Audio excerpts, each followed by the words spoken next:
Welcome, welcome to Ninet Sommer. Thank you so very much for being a part of this special Ask the Author series for our new book, Magic and Miracles. Thank you, Andrea. Thank you for welcoming me. Oh, it's such a gift to be connected with you. You have the most radiant energy. It's amazing to be in your presence.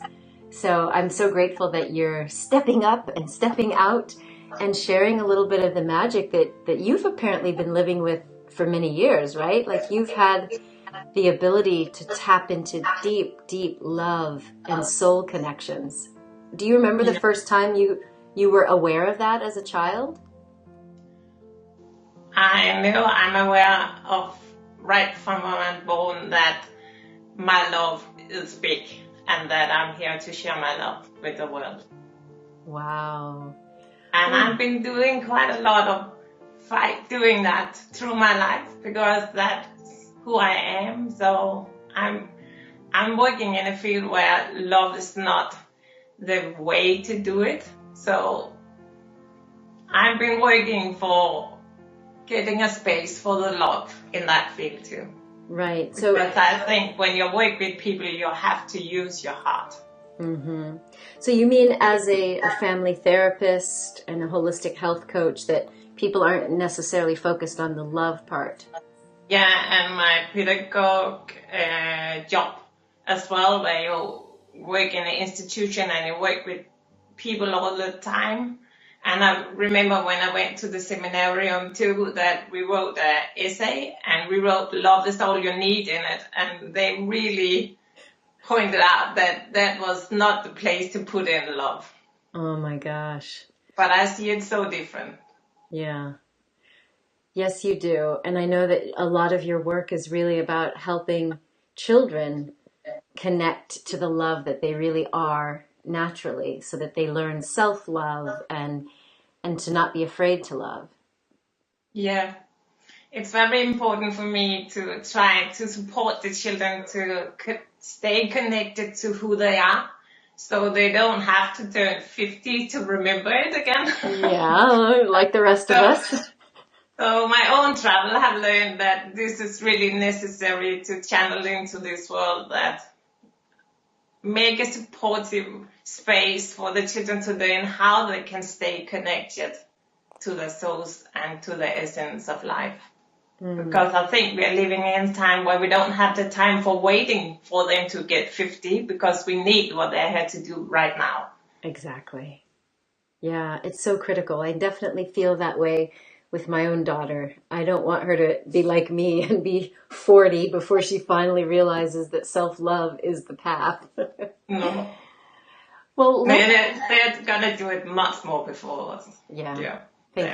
Thank heavens. And thanks to the good work that you're doing as well.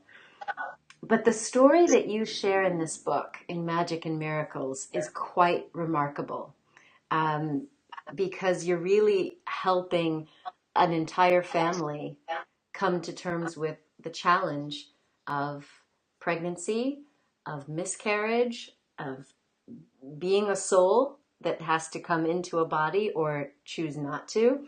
So without giving away all of it, but tell us a little bit about how you started the story. You share that your very dear friend, Crystal, who had been trying to conceive a baby with her husband, they've even gone down the road of having IVF treatments, and then finally she discovers that she's pregnant. So tell us a little bit about from there. Oh, she's so happy. And she is having a wonderful time being pregnant. She's been doing all that hormone stuff before that, getting crazy and all that. And now she's just happy, happy, happy. And every day she had that connection to her child. That she senses a girl is in her. So every day she speak with her and talk and welcome her into this life. And then they found out that she's pregnant with twins. And that little boy is sick. Yeah.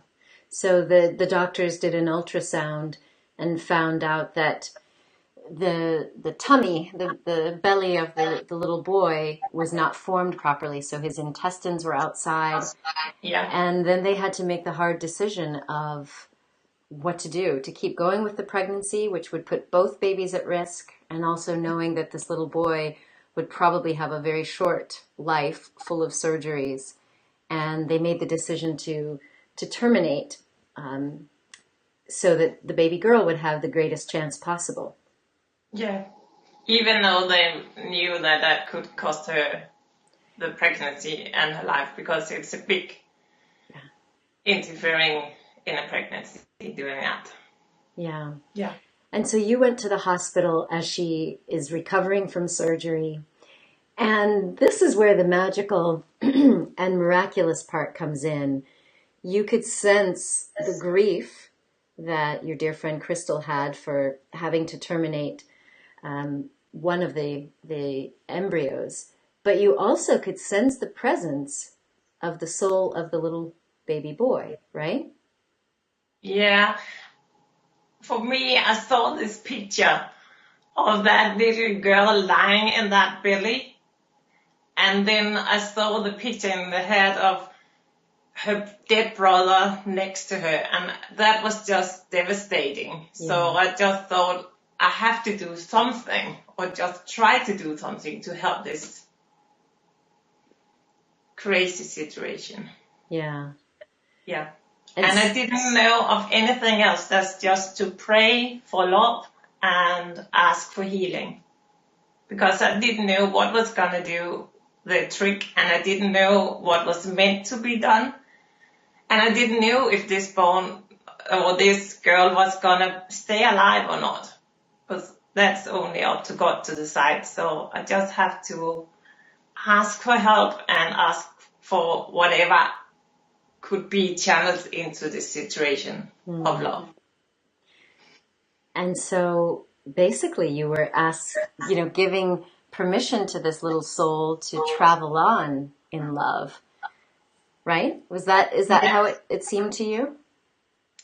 For me, I see it that when you die like that, you're trapped in between life and the universe, or wherever you go after. You're like in a gray area. So I think that's why the picture I saw was gray. There was no color in it. It was just gray. And I saw that little boy. So I just started to talk to him and get him ready to travel home. Mm-hmm. And then, I mean, what happened next? I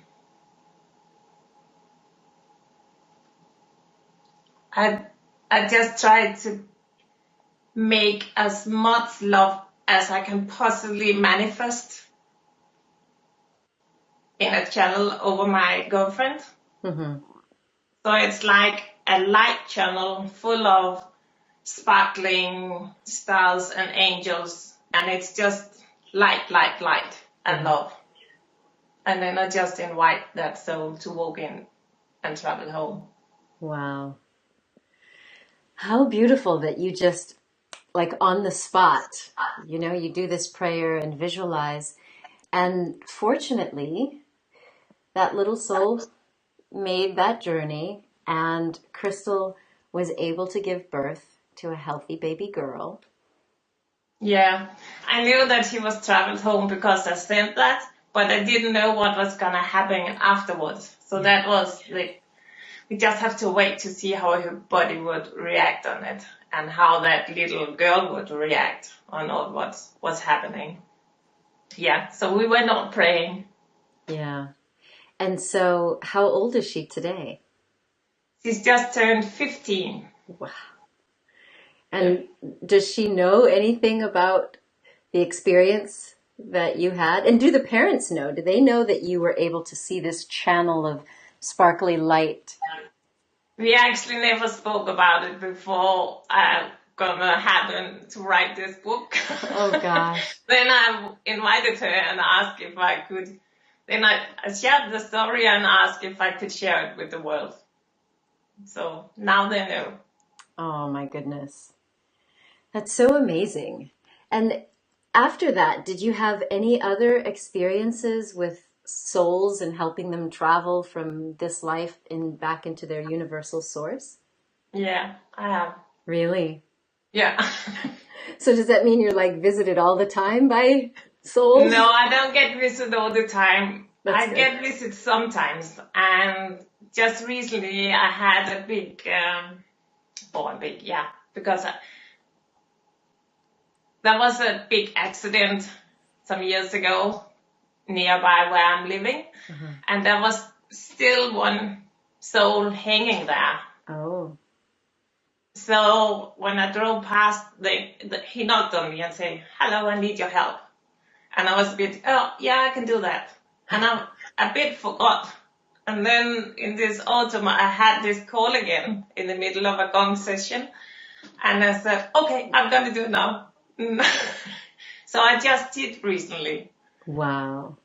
And that was really, yeah, that was amazing. That was a big accident where there was a lot of people involved, and Yeah. there was one died, and a lot of them brain damage and having a lot of trouble afterwards. So I thought that my ask for this healing was that I could help that soul home, and that we could heal the trauma Yeah. so they could start recovering in a new level. So that was my purpose for that Wow. session. And I asked some people to help me because I needed a lot of energy to doing that. So they, it actually turned that they were sitting back home doing it, but I was in the space, and it was really nice doing it that way. Yeah. Wow. That's an incredible ability. And I've definitely seen how trauma can block us in our physical life, but this idea that we might get trapped in between worlds is pretty phenomenal. And in the rest of your work, trauma is also something that you focus on so that people can heal, right? Yeah, I've been working a lot with traumatized people. Yeah, I've been working with children with handicap. I've been working with in a family institution where most people who are there have their really traumatized stories. That's why they ended up there, had to need help to get parents and know how to be a good parent. So I've worked a lot with the mother-child connection Mm, because that needs that you can feel your own inner love. And if you're really traumatized, you can't do that. So you just have to work for the people to sense that there's something bigger than life itself. hmm. And it's just there in their own child. Wow. That's really beautiful. And I know that a lot of what you talk about is we have to recognize that self care and self love isn't selfish. We have to fill our own cup. And Yeah, definitely us as parents, I think, I know when my daughter was small, I just felt like I had to do everything, everything, everything. And my cup would get so empty that then yeah. I'd lose my temper. I'd feel frustrated. So, so that's something that you say we should be doing on a daily basis to kind of check in with ourselves, right? Yeah. I've been doing that travel as well as you, and I ended up getting so burned out, and so I couldn't, I, I couldn't really get what was wrong because I was working with the thing I loved more than anything, Yeah. but I didn't do it the right way. I run faster and faster and faster and forgot all about my private life and time for me and everything. I just tried to do whatever I could heal out in the world, Mm, and that's not the way to do it. So I had to make a break yeah. and change something really, yeah. core issues in my life, how to do it and how to love. Mm-hmm. And you also told me that you believe that our body can really send us messages and clues, and that you want to help people learn how to tap into the wisdom of the body. Yeah, I had this small clinic for 8 years now, so I think, and I work with that. Whatever our body is doing it to tell us something. Yeah. Like yesterday, I have a conversation with a wonderful guy, and he came because he had heart trouble. And we spoke a bit about what was wrong physically and what was happening. And then I ended up asking him, is there anything in your base life who is not in the right place or doing something on your surface? And it turns out that he had a trauma with a bigger sister who was not there anymore. So that was a huge thing to get hold of, and found out that that could be the connection between his heart trouble and what was going on. Wow.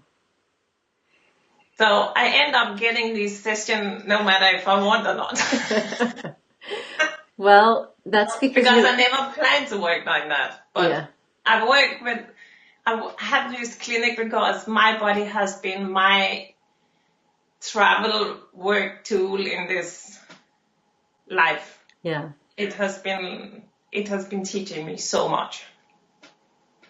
Well, I think it's funny that we can choose whatever kind of job, but ultimately you're going to get to a point where your natural talents, your natural abilities, and your soul can use whatever you're doing. If you're a Yes. teacher or a baker, you're parenting at home, if you're willing to start listening and following your soul, you'll be living your purpose. Yeah, exactly. Well, I love what you're doing. I love what you stand for, and helping children and parents really understand that love is this magnificent healing power. It's awe-inspiring. So thank you from the bottom of my heart for sharing. Thank you for letting me sharing. It is a pleasure, and I know that people can connect with you if they go online. Just visit NinetSommer.com, and you can learn about Ninet's work, and probably very soon she'll have some healing love videos coming up, right? Yeah, I'll do that. Wonderful. Well, my dear friend, I look forward to seeing you again soon, and I just thank you and I honor you for doing the work that you're doing to help the souls that are here and those souls that are needing a little help to move on. You are truly a gift. Thank you so much, Andrea. My pleasure. Bye. Did you enjoy that interview? I sincerely hope so. If you did, please click that like button and share this video with someone else who needs to know that love is a healing power and we can all connect to it in our own magical way. And if you or somebody you know has had something miraculous happen in your life, then check out our publishing options at makeyourmarkglobal.com, and we just might be sharing your story in one of our upcoming books. Until we meet again, my friend, please remember that you are a gift to this world. So share your presence with passion. Much love.